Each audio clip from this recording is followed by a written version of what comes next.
Oh jamaah, Alhamdulillah. Alhamdulillahirabbil alamin. Kembali lagi di Islami Tunda, jamaah Islami Tunda yang dirahmati Allah. Kita akan lanjutkan lagi membaca pertanyaan yang masuk yang ada di sosial media Islami Tunda. Kalau gitu kita kembali ke segmen Tanya Dong Ustadz. Kami semua tanya dong Ustadz.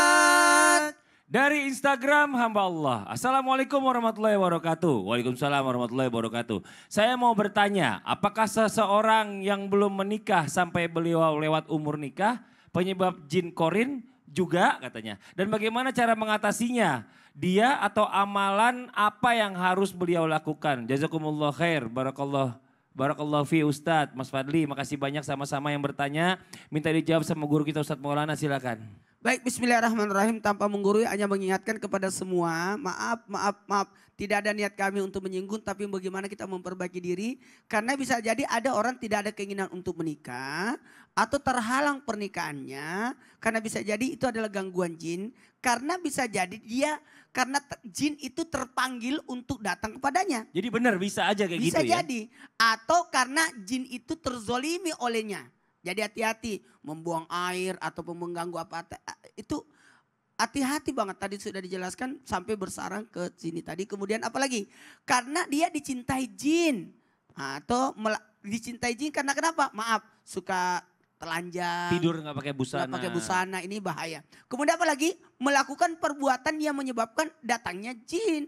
Jadi sebenarnya dia melakukan, maaf saya pinjam kata-kata ini, ritual atau perbuatan yang menyebabkan sebenarnya ini jin merasa dipanggil olehnya.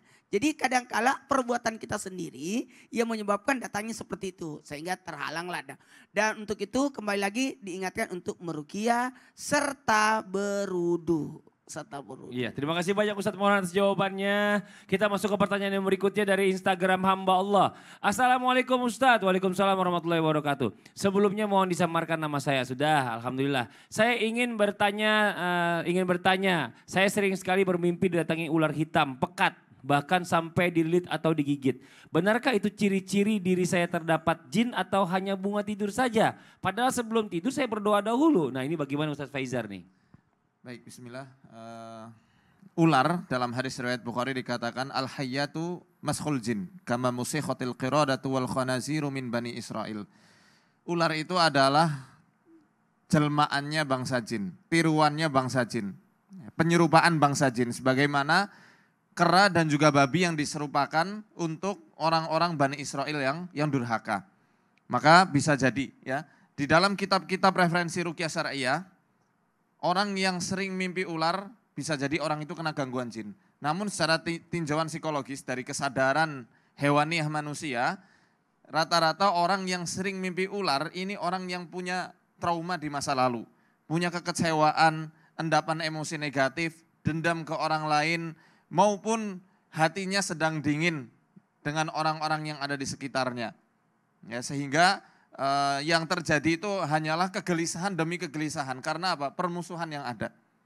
Ya, bisa jadi karena itu. Ya, jadi mungkin itu isyarat dari Allah untuk muhasabah. Masya Allah. Jadi kalau mungkin apalagi hanya... ular kan lidahnya bercabang. Iya. Nah. Kalau bermimpinya hanya sesekali oke lah ya itu Ya. bunga tidur. Tapi kalau sampai sering kali berarti kemungkinan besar diganggu jin ya.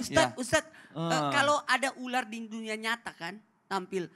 Bisa jadi nggak itu jin atau apa perbedaannya? Bisa antara jadi, apakah dia ular beneran atau ular jadi-jadian dari jin? dalam Majmu' Fatawa dikatakan kalau itu jin itu hitam pekat dan ada dua titik putih di atas kedua matanya. Dua titik di palanya. Di jidatnya. Oh. Di jidatnya ya benar ya. Ya, di kedua matanya. Entah itu anjing, ular, kucing maupun yang lain. Pasti ada titiknya. Oh, Biasanya ya. Jadi membedakan itu antara benar-benar binatang atau itu jelmaan dari jin. Ya. Kalau kata Rasulullah membedakannya diusir dulu. Kalau dia langsung pergi berarti ular beneran atau jin muslim. Kalau nggak pergi berarti dia setan atau ular beneran, mohon maaf. Kebalik tadi. Iya. Jadi gitu caranya. Jadi buat jamaah Islam itu yang ada di rumah kadang-kadang memang kita ada suka binatang yang masuk ke dalam rumah. Nah itu kita perlu mengetahui juga. Tadi ada tandanya di atas matanya itu ada titik 2 putih. Kalau itu binatang beneran itu nggak ada titiknya ya dan diusir mau. Kalau nggak diusir nggak mau berarti itu jin. Anjing, Kucing, semua hewan-hewan yang jadi jelmaan dia. Tikus, kalajengking, Kalau kelabang? kecoa, kelabang. susah aku lihat titiknya. Nggak mesti harus ada. Masa mau lihat semut juga? Semut Masih ada. gimana kecil semutnya? Ya Allah. Yang penting itu hitam pekat, Yang Ustaz. penting hitam pekat, Ustadz. Hitam pekat. Jadi Iya. kesadaran manusia itu kadang melahirkan wujud jin yang ada di mimpinya. Termasuk yang merasuki, entah harimau, ular Iya, atau yang iya, semisalnya. iya. Masya Allah, terima kasih. Terima kasih banyak Ustadz Faizar atas penjelasannya. Masya Allah, jazakallah khairan kasiran buat jamaah Islam Indonesia yang ada di rumah. Sekarang waktu kita mendengarkan kesimpulan sekaligus doa disampaikan oleh guru kita Ustadz Syam. Tafadhol Ustadz Syam. Izin guru-guru. Jamaah Islam itu indah yang dimuliakan Allah Subhanahu wa taala.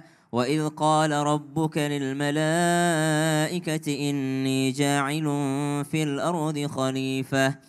Maka dalam Al-Quran disebutkan bahwasanya manusialah yang dijadikan oleh Allah Subhanahu wa taala sebagai khalifah di muka bumi ini. Maka sekuat apapun kekuatan jin, tetap manusia adalah khalifahnya. Maka kitalah yang mesti bermuhasabah diri. Kenapa kok kita yang khalifah kok malah digangguin oleh jin, malah kalah oleh kekuatan jin? Apakah karena kita kurang dekat dengan Allah Subhanahu wa taala atau kita kurang mengamalkan apa yang diajarkan oleh baginda Nabi sallallahu alaihi wasallam? Yang kedua, jangan pernah memuji yang menjadi ciptaan Allah Subhanahu wa taala tanpa mengikut sertakan Allah di dalamnya. Maka ucapkan masya Allah la quwwata illa billah, sebagaimana kisah di dalam surah Al-Kahfi, dua pemilik kebun, yang satunya beranggapan bahwa itu karena hasil usahanya sendiri, sedangkan yang satunya beranggapan bahwa la quwwata illa billah, tidak ada kekuatan kecuali daripada Allah Subhanahu wa taala. Maka jangan kita bangga dengan hasil usaha kita sendiri, jangan kita bangga dengan apa yang kita miliki, karena sejatinya itu semua diberikan oleh Allah Subhanahu wa taala. Bagaimanapun kerasnya usaha kita, kalau Allah tidak mengizinkan maka kita tidak akan pernah memilikinya. Maka semuanya adalah milik Allah Subhanahu wa taala. Bismillahirrahmanirrahim. Alhamdulillahi rabbil alamin. Allahumma salli ala sayyidina Muhammadin nabiyil ummi wa ala alihi wa sahbihi wa sallim. نعوذ بكلمات الله التامة من كل شيطان وهامة ومن كل عين لامة.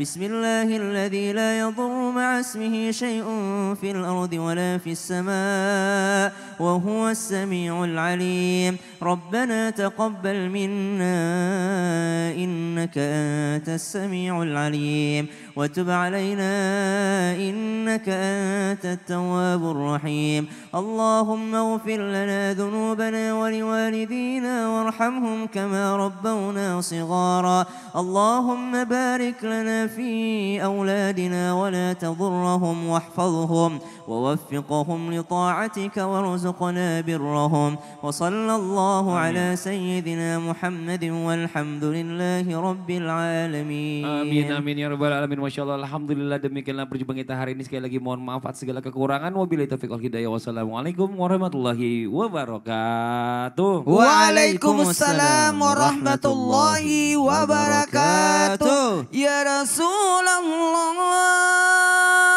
ya Habib Allah.